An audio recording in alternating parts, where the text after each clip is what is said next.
Hi అండి, అందరికీ నమస్తే. ఎండకి బండి తోడడం చాలా కష్టంగా ఉంది. ఒళ్ళంతా వేడైపోయింది. ఇంటికి వెళ్ళి నా భార్య ఏదైనా చల్లబడ్డానికి ఒక కర్రీ చేసుకొని తిని అది ఎలా ఉందో మీకు చెప్తాను. Okay, bye. అలాగే మన ఛానల్ని ఒక సబ్స్క్రైబ్ చేసుకుని ఒక లైక్ కూడా వేసి పెట్టండి. బయట ఎండలు అదిరిపోతున్నాయి, ఒళ్ళంతా వేడైపోయింది. ఏదైనా ఒక మంచి కర్రీ చేయబ్బా. అలాగే నీకోసము దోసకాయ పప్పు చేస్తాను, బాగుంటుంది, ఆరోగ్యంగా కూడా ఉంటుంది. అలాగే ఎలా చేస్తావో నేను కూడా మరీ దగ్గరుండి చూసి టేస్ట్ ఎలా ఉందో చెప్తాను ఇదో దోసకాయ తీసుకొచ్చినాను చూడు, ఇలా కట్ చేసి తాటంతా ఇట్లా తీసేసినాను. దీన్ని ఇప్పుడు పైన తాటంతా ఇట్లా తీసుకునేయండి నీట్గాను. ఇలా మనం క్లీన్ చేసి పెట్టుకుందాన్ని ఇలా కోసేసుకొని పైన గింజలన్నీ ఉంటాయి అవన్నీ నీట్గా తీసి ఇప్పుడు మనం సన్నగా కట్ చేసుకునేటివి నీళ్ళలో వేసేసుకోండి.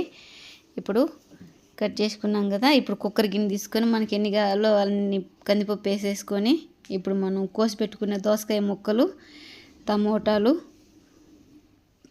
పచ్చిమిర్చి, ఎర్రగడ్డ, చింతపండు, చూడండి నేను టమోటాలు వేసుకుంటున్నాను.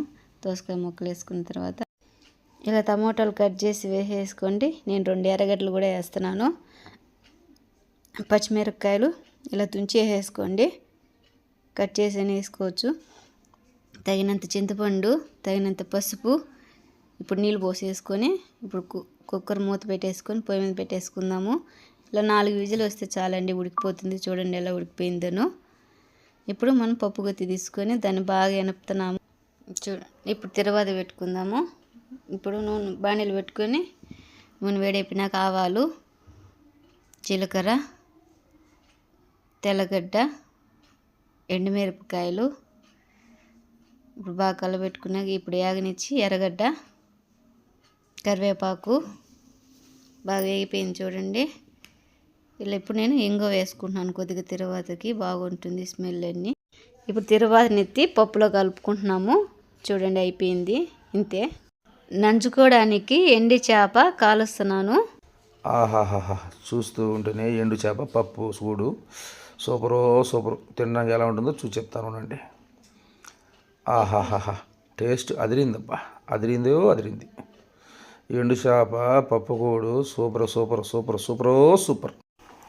అలాగే ఒక లైక్ చేయండి, ఒక సబ్స్క్రైబ్ చేయండి, కామెంట్లో చెప్పండి.